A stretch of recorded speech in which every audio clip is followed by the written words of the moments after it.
মনোজিৎ ক্লাসে আপনাকে এবং তোমাদের সকলকে স্বাগত। দীর্ঘ 2 বছর বন্ধ থাকার পর আজ থেকে আবার নতুনভাবে শুরু হচ্ছে আমাদের ক্লাস। আজকে আমরা যে বিষয়টা নিয়ে পড়ব সেটি হলো ভূগোল।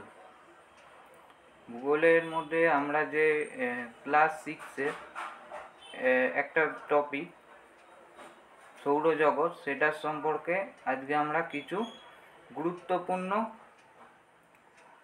প্রশ্ন উত্তর আলোচনা করব। তো শুরু করা যাক আমাদের প্রথম প্রশ্ন।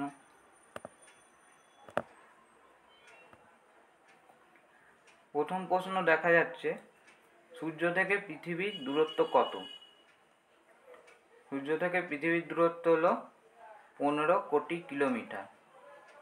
15 কোটি কিলোমিটার। তো দেখে নেওয়া যাক পরের প্রশ্ন। সবচেয়ে উষ্ণতম গ্রহ কোনটি? সবচেয়ে উষ্ণতম গ্রহ হলো সৌরজগতের শুক্র গ্রহ। দেখে নেওয়া যাক তারপরের প্রশ্নটি। মিথেন গ্যাস পাওয়া যায় কোন গ্রহে?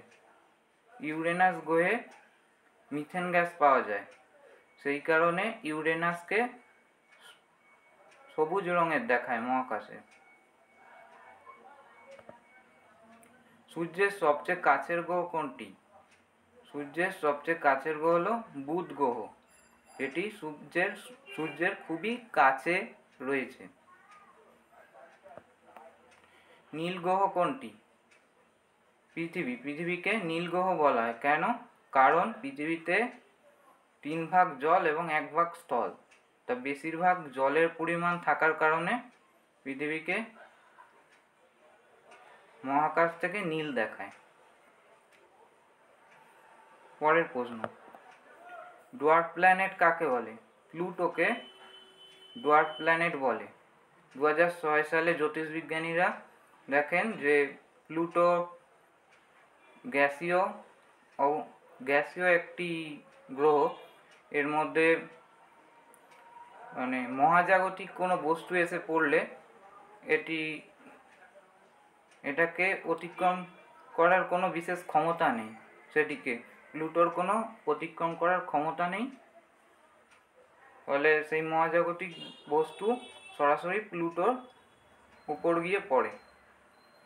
তাই একে ডোয়ার্ফ প্ল্যানেট বা বামন গ্রহ বলা হয়। পরের প্রশ্ন দেখা যাক। সন্ধ্যার তারা কি? এটা হলো আসলে একটা শুক্র গ্রহ। এটা পশ্চিম আকাশে দেখা যায় সূর্যাস্তের পর পশ্চিম আকাশে এই শুক্র গ্রহ দেখা যায়। এটা জ্বলজ্বল করতে থাকে পশ্চিম আকাশে। পরের প্রশ্ন দেখা যাক। ঠিক আছে, আজ এইটুকুই। পরের ভিডিও আবার আগামীকাল হবে ইতিহাস সম্পর্কে, ইতিহাসের একটা বিশেষ টপিক নিয়ে এবং কিছু গুরুত্বপূর্ণ প্রশ্ন উত্তর নিয়ে আবার কাল দেখা হবে। তোমাদের সকলের কেমন লাগলো ভিডিওটা জানিও। Thank you.